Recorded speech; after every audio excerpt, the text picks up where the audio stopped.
광야 이야기 두 번째 시간입니다.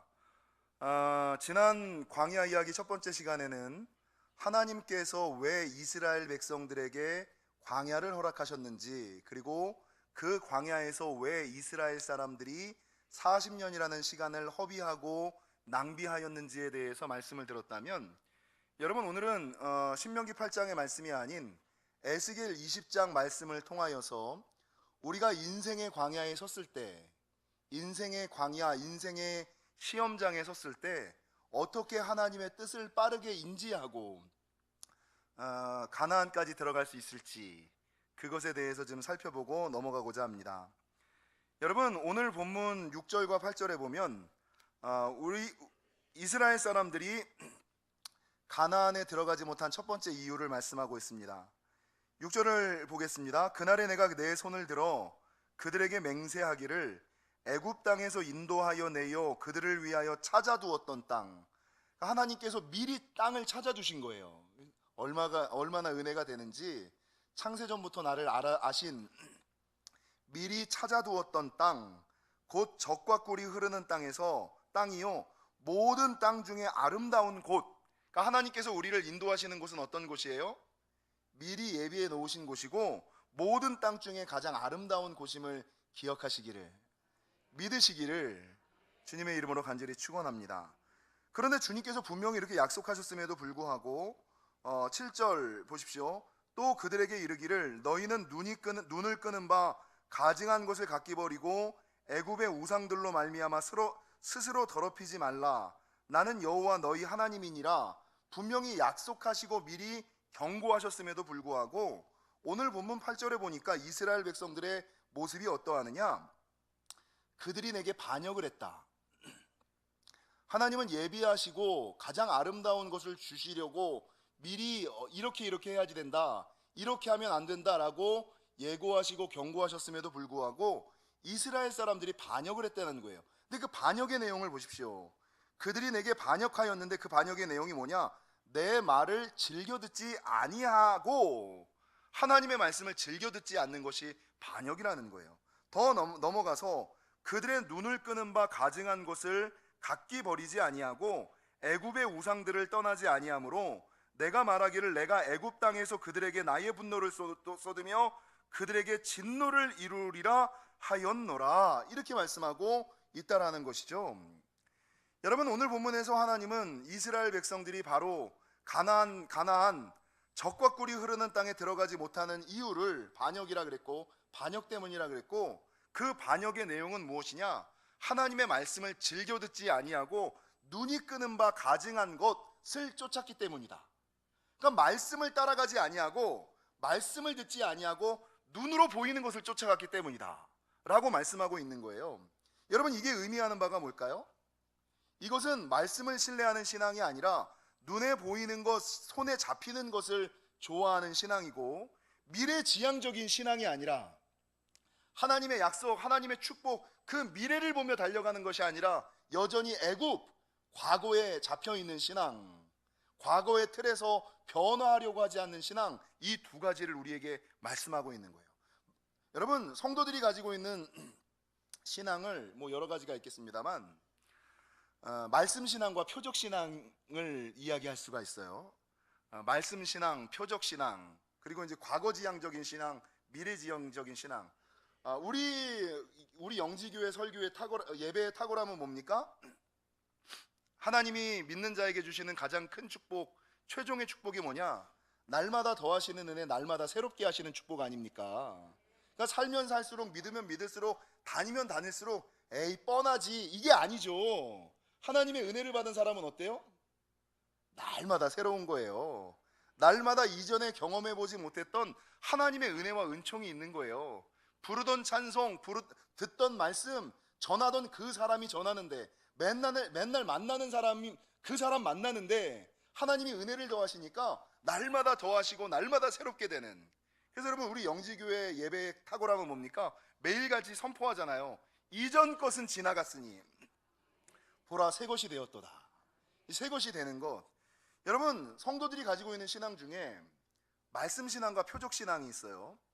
성경에서 가장 탁월한 말씀신앙의 대표를 뽑자면 구약에서는 아브라함, 신약에서는 누굽니까? 중풍병 걸린 하인을 둔 백부장. 이게 여러분 말씀신앙의 대표. 반대로 표적신앙의 대표는 누굴까요? 좀 안타깝긴 합니다만 구약에서는 기드온, 신약에서는 누구예요? 예수님의 제자 도마. 그러니까 이게 참 재밌어요. 왜 표적신앙의 대표가 기드온이고 표적신앙의 대표가 예수님의 제자 중 한 명이에요? 구약에서는 사사 중에 한 명이고 신약에서는 왜 제자 중에 한 명이냐는 거죠. 여러분 사사기 6장 36절 이하에 보니까 하나님께서는 기드온을 부르셨음에도 불구하고 이 기드온이 끊임없이 표적을 요구하죠. 찾아보실까요?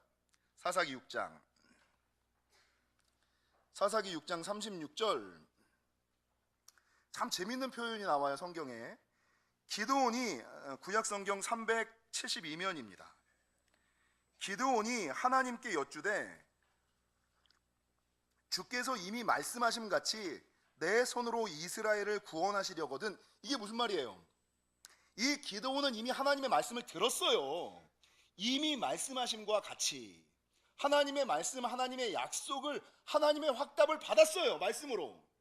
그런데 이 말씀만으로는 안 되는 거예요. 그러니까 이 기드온이 뭘 요구하느냐? 37절 보소서 내가 양털 한 뭉치를 타작마당에 두리니 만일 이슬이 양털에만 있고 주변 땅에 마르면 주께서 이미 말씀하신 같이, 분명 이미 말씀하신 같이, 이미 말씀을 들었잖아요. 이미 말씀하신 같이, 이미 말씀하신 같이 계속 나오잖아요. 이미 말씀하신 같이 내 손으로 이스라엘을 구원하실 줄을 내가 알겠나이다 했더니 그대로 된지라. 그랬더니 이튿날 기드온이 일찍이 일어나서 양털을 가져다가 그 양털에서 이슬을 짜니 물이 그릇에 가득하더라. 기드온이 또 하나님께 여쭈되 주여 내게 노하지 마옵소서. 내가 이번만 말하리이다. 구하옵나니 내게 이번만 양털로 시험하게 하소서. 원하건대 양털만 마르고 그 주변 땅에는 다 이슬이 있게 하소서. 여러분 예수님이 이미 말씀하셨거든요. 그 말씀을 두 번이나 들었거든요. 그런데 이 기드온은 끝까지 그 말씀 못 믿고 표적을 보여달라는 거예요. 기적을 보여달라는 거예요. 양털 무치를 놓고 밤새워 이슬이 내리는데 처음에는 이 양털에만 이슬이 있게 하여 주옵소서. 그러다 하나님께서 그대로 이루어 주셨음에도 불구하고 그 기적, 그 표적 그거 믿지 못하고 또 뭐예요? 이번엔 반대로 양털에는 이슬이 내리지 않고 그 주변에만 이슬이 내리게 하여 주옵소서. 기드온이 이러고 앉아 있는 거예요. 이미 말씀하셨음에도 불구하고, 이미 하나님의 음성을 들었음에도 불구하고, 이미 하나님의 확답을 들었음에도 불구하고 이 기드온은 이런 믿음 없는 표적신앙의 대표가 돼버린 거예요. 여러분 신약의 예수님의 12제자인 도마를 보십시오. 예수님의 12제자잖아요. 예수님과 3년을 지냈어요. 예수님과 3년을 지내면서 수많은 병자를 고치시는 것을, 수많은 귀신을 쫓는 것을, 죽은 자를 살리는 걸 보셨어요. 근데 그렇음에도 불구하고 여러분 예수님이 죽고 나시니까 부활하셨다는 그 얘기 딱 들으니까 뭐라 그래요? 요한복음 20장 25절 다른 제자들이 그에게 이르되 우리가 주를 보았노라 하니 도마가 이르되 내가 그의 손에 못자국을 보며 내 손가락을 그 못자국에 넣으며 내 손을 그 옆구리에 넣어보지 않고는 믿지 아니하겠노라. 이게 뭐예요? 말씀 가지고는 안 된다는 거예요. 내가 받은 은혜 가지고는 안 된다는 거예요. 내가 가지고 있는 능력으로 안 된다는 거예요. 무언가 또 필요하다는 거예요. 무언가 더를 원한다는 거예요. 반대로 말씀신앙의 대표는 창세기 12장의 아브라함이에요. 너무나 잘 아시죠? 찾아보실까요? 창세기 12장 아브라함. 여러분 창세기 12장은 저와 여러분이 너무나 잘 알고 있는 말씀이기 때문에 굳이 길게 말씀드릴 필요가 전혀 없고요. 창세기 12장 1절에 보니까 성경은 뭐라고 증거하고 있냐면 여호와께서 아브라함에게 이르시되 너는 너의 고향과 친척과 아버지의 집을 떠나 내가 내게 보여줄 땅으로 가라. 어떤 땅이요? 여러분 주님께서 이때 나타나셔서 기적으로 나타나셔가지고 내가 내게 보여준 땅 이렇게 얘기하지 않았어요. 무슨 땅이라고요? 보여줄 땅. 아직 아브라함이 그 땅을 봤어요? 못 봤어요? 확신이 있어요? 없어요? 없죠. 보여줄 땅. 지금은 때가 아니라는 거예요. 근데 가라는 거예요. 확답을 안 주고 말씀만 주고 가라는 거예요. 이 아브라함이 어떻게 되느냐? 그가 여러분 그의 모든 근거지가 갈대아와 우르에 있었음에도 불구하고 그의 나이가 75세였음에도 불구하고 오늘 창세기 12장 4절에 보니까 이에 아브라함이 여호와의 말씀을 따라갔고 무엇을 따라갔다고요? 말씀을 따라가는 거예요. 여러분 마태복음 8장에 보면 중풍병 걸린 하인을 둔 백부장, 로마 백부장이죠. 로마의 백부장 이야기가 나오죠. 이 백부장이 와가지고 내 중풍병 걸린 하인을 고쳐주옵소서. 예수님이 뭐라 그러세요? 아니 내가 가서 고쳐주겠다. 그 백부장의 집으로 가려고 그래요. 마태복음 8장 8절에 보니까 이 백부장이 뭐라 그래요? 마태복음 8장 8절 같이 이렇게 찾겠습니다. 마태복음 8장 8절 같이 한번 읽겠습니다. 시작.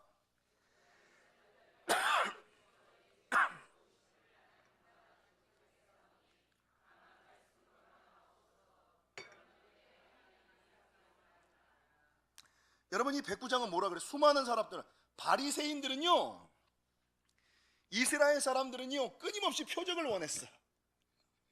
예수님의 제자들도 기적을 원했어. 눈에 보이는 거 원했어. 찌릿한 거, 짜릿한 거, 특별한 거, 대단한 거 원했어.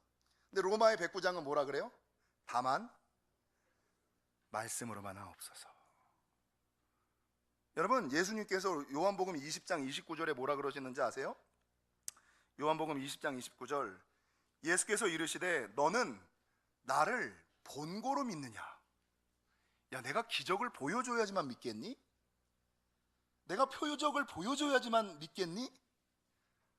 너는 나를 본고로 믿느냐? 보지 못하고 믿는 자들은 복되도다. 그러니까 표적신앙이랑 말씀신앙이랑 어떤 게 더 대단한 거예요? 말씀신앙이 대단한 거죠. 마태복음 16장 4절 마태복음 16장 4절 악하고 음란한 세대가 표적을 구하나. 표적은 누가 구하는 거예요? 악하고 음란한 세대가 표적을 구하나. 하나님 보여주옵소서.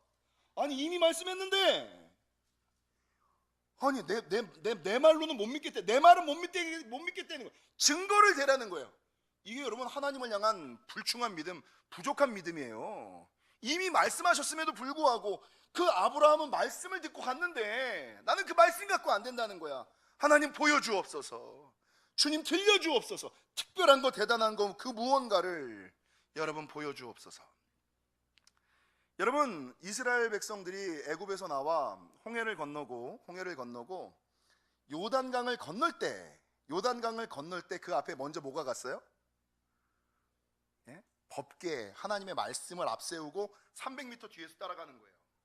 여러분 그 말씀이 보여요, 안 보여요? 여러분 눈 좋으셔서 300m 앞에 있는 거 보이시죠? 저는 이제 안 보여. 노안이 와가지고 이렇게 어느 순간에 제가 이렇게 올려보고 있더라고요. 300m 앞에, 100m 앞에 있는 것도 뭔지 잘 안 보여. 저는 여러분이 다 이뻐 보여요. 안 보여요. 근데 뭡니까? 300m 앞에 말씀을 가고 말씀은 갔는데 나는 뭐예요? 요단강을 건너라 그러는데 파도는 넘실거리고 이거 어떡하지? 근데 말씀을 믿고 그 요단강에 발을 담그는 거예요. 그럴 때 요단강이 쓰는 거예요. 홍해가 쓰는 거예요. 가나안 땅에 들어갈 수 있는 거예요. 여러분 우리가 이미 주님께서 준비해 놓으신 땅 중에 가장 아름다운 땅에 들어가지 못하는 이유가 뭘까요? 오늘 지난 신명기 8장에서는 시험에 관한 말씀을 드렸지요. 에스겔 20장에서 에스겔 선지자가 얘기하는 첫 번째가 뭐예요? 너희가 여전히 표적신앙이다. 말씀신앙이 되어야지 된다. 말씀신앙 되면 여러분 가나안에 들어갑니다. 홍해가 열립니다. 요단강이 멈춥니다. 여리고성이 무너집니다. 말씀신앙으로 광야를 건너시는. 그래서 여러분 광야를 지나게 하시는 이유가 뭐예요? 말씀으로만 하나님 신뢰하게끔 하기 위하여. 언제까지 될까요? 그래서 여러분 재밌는 것은 이스라엘 백성이 가나안에 딱 들어가는 그 순간에 뭐가 그쳐요? 만나가 그쳐요. 이게 무슨 말이에요? 이제는 더 이상 기적이 필요 없는, 이제는 더 이상 하나님의 표적이 필요 없는 주님의 존재만으로, 주님의 말씀만으로도 만족하는 신앙. 그런 신앙 되시기를.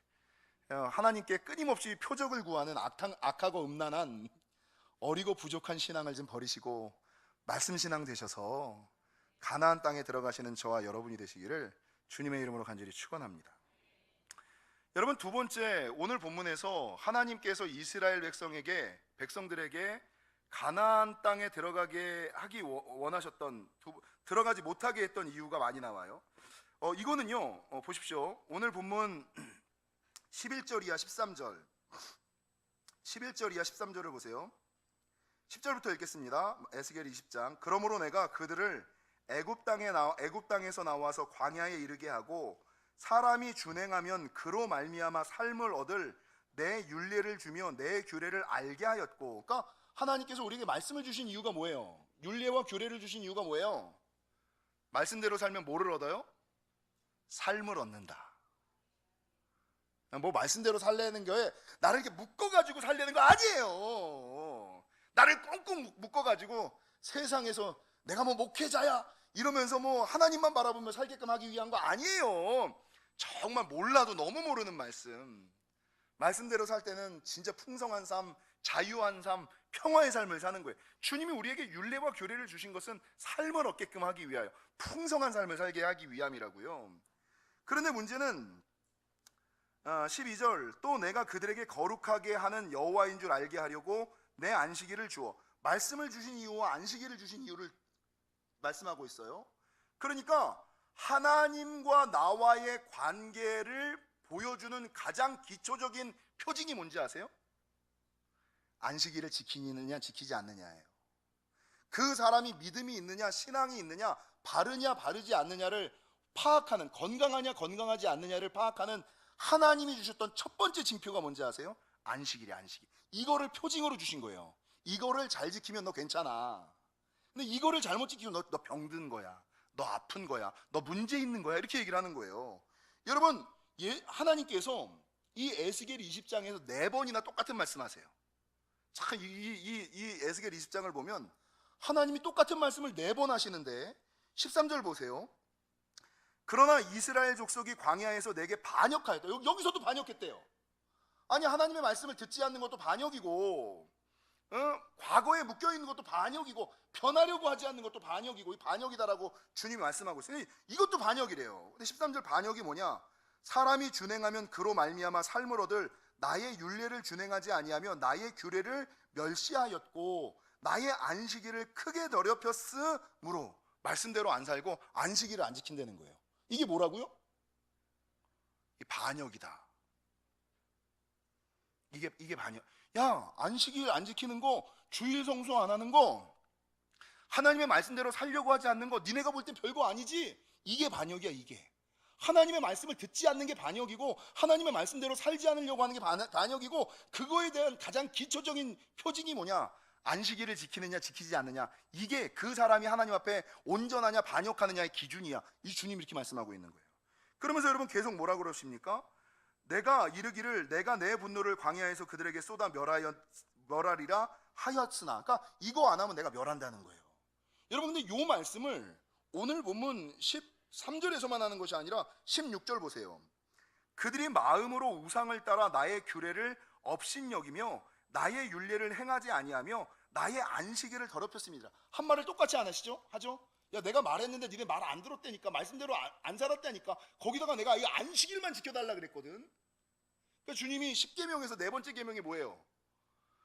안식일을 기억하여 거룩하게 지키라. 엿새 동안은 니네 마음대로 해. 6일 동안은 니네 마음대로 해. 근데 7일째 안식일만큼은, 내가 이 안식일을 지키라고 한 이유도, 말씀을 지키라는 이유도 삶을 주기 위함이라고 말씀하고 있잖아요. 근데 안식일을 준 이유가 뭐예요? 안식일을 지키라고 하는 이유가 뭐예요? 내가 7째 날 뭐를 줬다고요?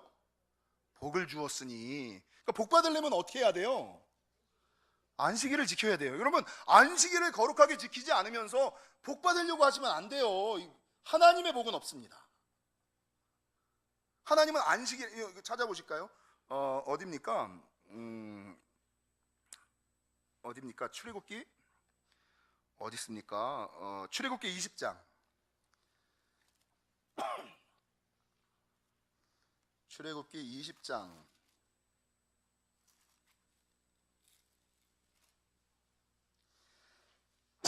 8절.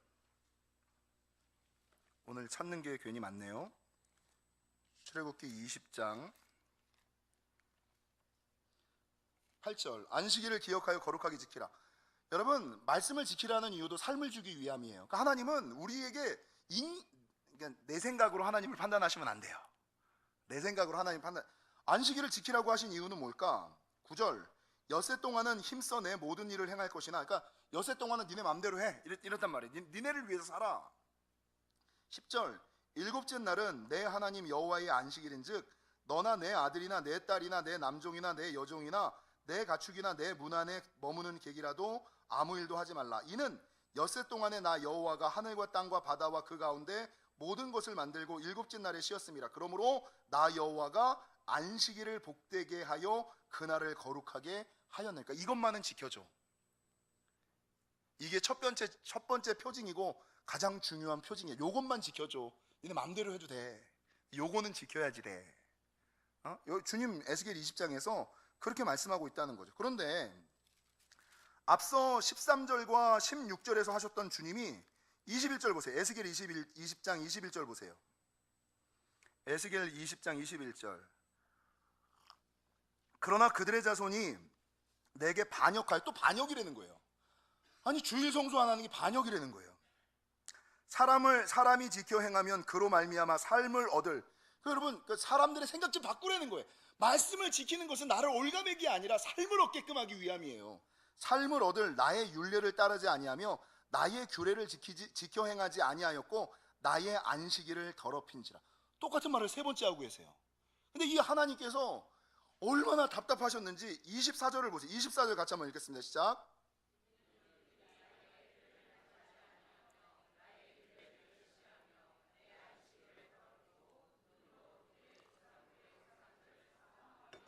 여러분 보세요. 하나님께서 끊임없이 얘기하시는 게 뭐예요? 표적신앙 되지 말고 말씀신앙 되고, 오늘 본문의 말씀처럼 안식일 준수신앙 가져라. 요즘에 이제 개신교에서는 이걸 뭐라 그래요? 주일 성수신앙 가져. 이게 기본이야. 이게 기초야. 이게 표징이야. 네가 건강한지 건강하지 않은지, 네가 바른지 바르지 않은지, 이게 표징이야. 이렇게 주님께서 말씀하시고, 말씀을 들으려고 하지 않는 거, 말씀대로 살려고 하지 않는 거, 이 모든 것이 반역이다라고 주님은 느끼신다는 거예요.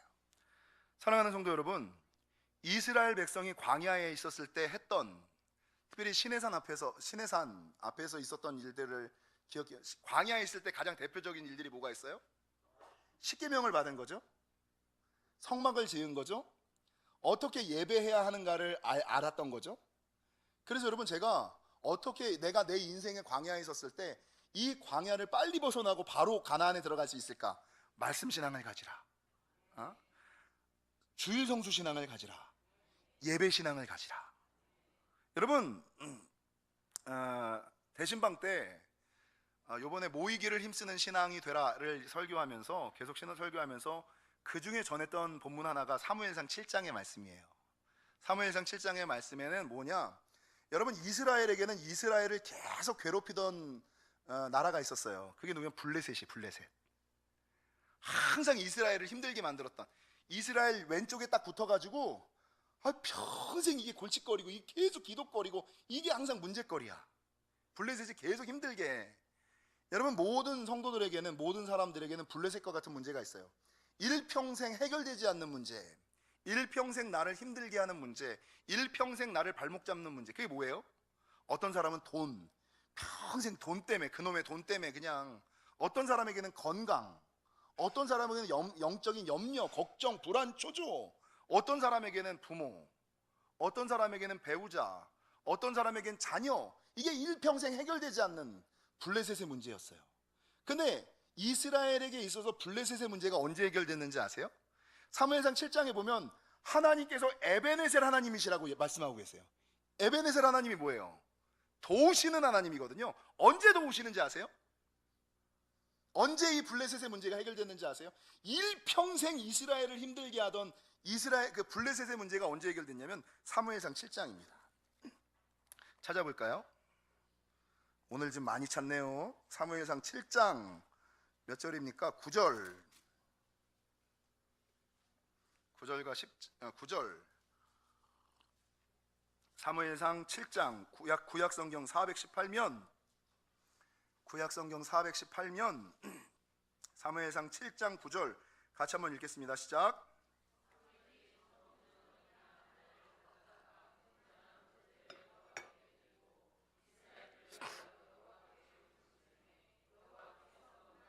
그랬더니 여러분 쭉 넘어가 보세요. 12절 사무엘이 돌을 취하여 미스바와 센 사이에 세워, 이게 예배드렸다는 얘기거든요. 이르되 여호와께, 예배드리고 나서 증거를 확증한다는 얘기거든요.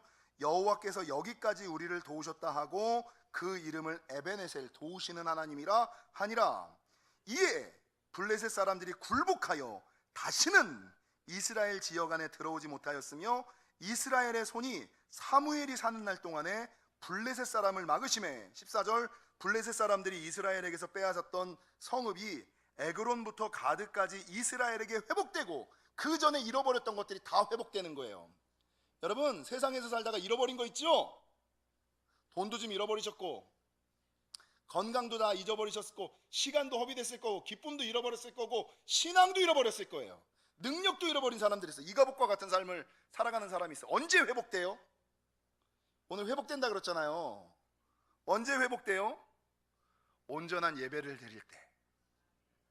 하나님 앞에 온전한 예배를 드리면 잃었던 것까지도 다시 찾는 거예요. 더 넘어가서 이스라엘이 그 사방 지역을 블레셋 사람들의 손에서 도로 찾았고, 이게 회복되는 은혜 아닙니까? 또 이스라엘과 아모리 사람 사이에 뭐가 있어요? 그 남은 인생이 어떤 삶? 평화한 삶. 남은 인생과 여생을 어떻게 살아가요? 걱정 없이, 근심 없이 평화롭게, 평안하게, 기쁘게, 감사하게 살아가는 그 출발이 언제 있어요? 온전한 예배를 드릴 때. 그러니까 여러분, 하나님께서 우리를 인생의 광야에 세우셨을 때 세 가지를 기억하셔야죠. 첫 번째 뭡니까? 말씀 중심 신앙, 말씀 신앙 가져라. 두 번째가 뭐예요? 주일 성수 신앙 가져라. 세 번째가 뭐예요? 예배 신앙 가져라. 온전한 예배를 드리라. 요럴 때 광야를 바로 지나 가나안에 들어갈 것이다. 에스겔 선지자가 우리에게 말씀하시는 거예요. 사랑하는 성도 여러분, 살다 보면 인생의 광야에 섰을 때가 있어요. 그때 여러분 한탄하고 불평하고 원망하고 이스라엘 백성처럼 그런 반응을 보이시면 40년, 1세대는 들어가지도 못했어. 그 다음 세대들이나 겨우 가나안에 들어갔어요. 근데 이때 이 기간을 당기고 바로 가나안에 들어갈 수 있는 비결이 뭐예요? 표적구하는 것이 아니라 말씀 신앙, 주일 성수 신앙. 그래도 여러분 딴 건 못 지켜도 요거 하나는 지키셔야 돼. 주일 성수 신앙. 그걸 뭐라고요? 언제 하나님의 에베네셀의 손길이 있다고요? 어린 양을 가지고 온전한 예배로 나아갈 때. 그래서 여러분, 예배만 잘, 옆 사람이랑 하겠습니다. 예배만 잘 드려도 삽니다.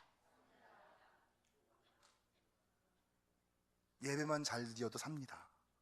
요 세 가지 기억하시고 광야를 지나 가나안에 들어가시는 저와 여러분이 되시기를 주님의 이름으로 간절히 축원합니다. 기도하시겠습니다.